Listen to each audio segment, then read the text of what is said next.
Bonjour à tous, ici Justin Larochelle d'imofacile.ca. Ça me fait encore un plaisir de répondre à vos questions et n'oubliez pas que nos vidéos sont disponibles sur Facebook et aussi disponibles sur YouTube. Nous avons une chaîne YouTube. Abonnez-vous à la chaîne YouTube, vous manquerez pas aucune vidéo de cette façon-ci parce que souvent vos vidéos deviennent très loin dans votre fil d'actualité. Aidez-moi, cliquez sur j'aime, partagez la vidéo. Ça m'encourage et je veux en faire encore plus et je veux aider le plus de gens possible au Québec en immobilier. Fait qu'allons-y maintenant avec les questions de la semaine.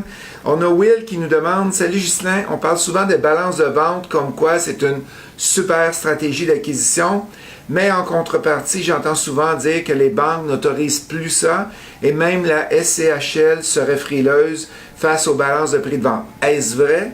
La réponse est oui. Surtout la SCHL, très difficile à avoir une balance de prix de vente, quasiment impossible avec la SCHL.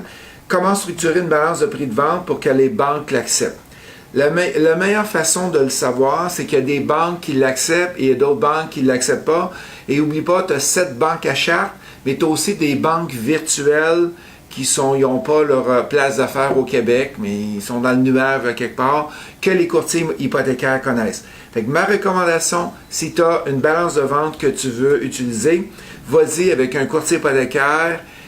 Souvent, c'est les courtiers hypothécaires commerciaux qui vont connaître plus ça, parce que si tu fais un courtier hypothécaire de maison, propriétaire occupant, pas sûr qu'il va être capable de savoir quelle banque exactement va l'utiliser.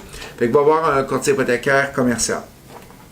Sébastien me demande « Salut Justin, quand on possède un immeuble avec des locaux commerciaux et des logements résidentiels, mais que les revenus commerciaux sont supérieurs aux revenus résidentiels, comment calculer le paiement des impôts après les revenus nets? Quel est le pourcentage? J'ai entendu dire qu'en haut de 50% du revenu commercial, on paie plus d'impôts. Je ne crois pas que c'est comme ça que ça fonctionne, Sébastien.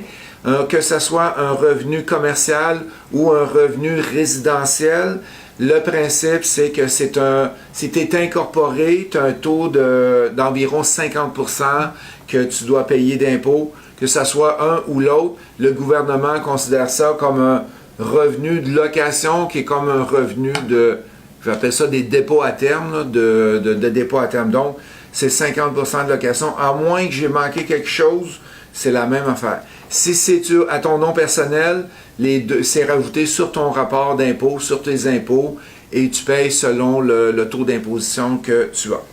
Carole, bonjour Ghislain, nous possédons un triplex qui est très rentable. Nous pensons acheter un second immeuble très bientôt.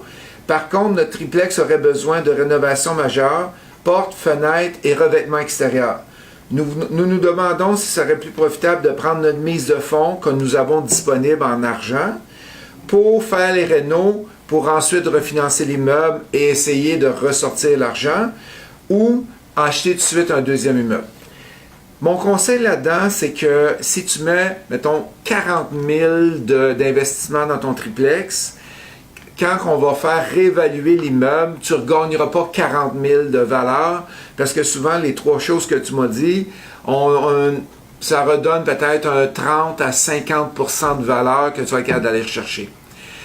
À moins que ton triplex n'ait réellement besoin, qu'il y ait un problème de structure, un problème que ça te cause des problèmes pour louer, c'est sûr que côté, je fais juste faire les calculs, c'est plus avantageux de garder ta mise de fonds et d'aller en acheter un autre. Une des options qui pourrait être faite, c'est que tu vas te chercher une marge de crédit sur le bloc et tu prends l'argent des autres pour faire tes rénaux. Fait que c'est à regarder, mais j'aurais tendance à dire, prends ta mise de fonds pour aller en acheter un autre.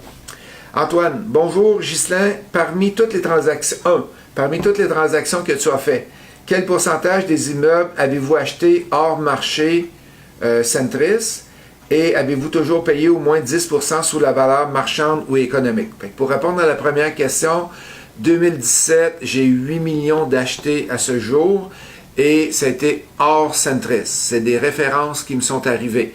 2016, j'ai acheté pour à peu près 4-5 millions que j'ai acheté en 2016 et ça a été tout Centris, excepté un immeuble que c'est une personne qui m'a appelé qui cherchait quelqu'un qui voulait acheter son immeuble. Fait que Je dirais c'est 50-50. J'ai 50-50 de références, mais pourquoi j'ai autant de références? Parce que quand je vois un courtier immobilier, je lui demande, t'as-tu des deals? Moi, je suis acheteur, puis ça niaise pas, je vais te rentrer une offre d'achat tout de suite demain. OK? Fait que ça, il faut le savoir. Et s'il y a des courtiers, en passant, à l'écoute, vous avez des deals, appelez-moi, je recherche tout le temps des deals. Fallait que je le fasse. Ensuite de ça, et payez-vous toujours moins que 10% sa valeur marchande ou économique? La réponse est non. Parfois, je vais payer à valeur marchande. Pourquoi? Parce que l'immeuble est hyper rentable et ça vaut à peine parce que je suis capable de refinancer plus tôt. Et mes 80%, je suis tout en bas de la valeur marchande. Deuxième point, pour un premier achat, quelle est la meilleure stratégie pour une croissance à long terme? Acheter un 6 logements à 2 et refinancer, ou un 16 logements avec des partenaires passifs. Le défi que tu dois avoir là-dedans, c'est qu'est-ce qui reste à la fin? Est-ce que ton 16 ou ton 6, tu as ton 50 à 75 $ par porte à la fin du mois par logement? Si non, tu ne l'as pas, ben c'est la réponse, tu sais c'est lequel.